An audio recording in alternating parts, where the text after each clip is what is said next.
এই মুহূর্তে সিলেটে আমাদের সহকর্মী রয়েছেন আজহার উদ্দিন শিমুল। আমরা তার সাথে কথা বলার চেষ্টা করি। শিমুল, এই মুহূর্তে কোথায় রয়েছেন একটু জানাবেন।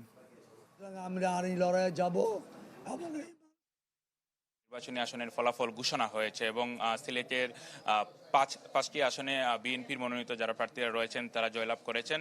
আপনারা গতকাল আমরা বলেছি সিলেট এক আসনে যে দলের প্রার্থী পাশ করেন তারাই আসলে দল বা সরকার গঠন করেন। এই মুহূর্তে আমাদের সাথে রয়েছেন সিলেট এক আসনে যিনি গতকাল নির্বাচিত হয়েছেন খন্দকার আব্দুল মুক্তাদির। আপনাকে শুভেচ্ছা জানাচ্ছি। আপনি জয়ী হয়েছেন, প্রথম আসলে কি কি উদ্যোগ নেবেন সিলেটবাসীর জন্য? সানশাইন আটা ময়দা সুজি। ভালোবাসায় তৈরি। প্রথম বলতে আমার ম্যানিফেস্টোতে যা আছে এগুলি সিমিলটেনিয়াসলি অনেকগুলি কাজই আমরা শুরু করব।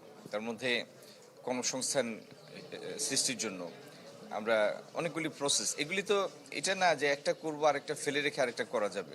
সিমিলটেনিয়াসলি অনেকগুলি কাজ এখানে জলাবদ্ধতার জন্য দূর করার জন্য কিছু বিষয় আছে, সেগুলি নিয়ে আমরা কাজ শুরু করব।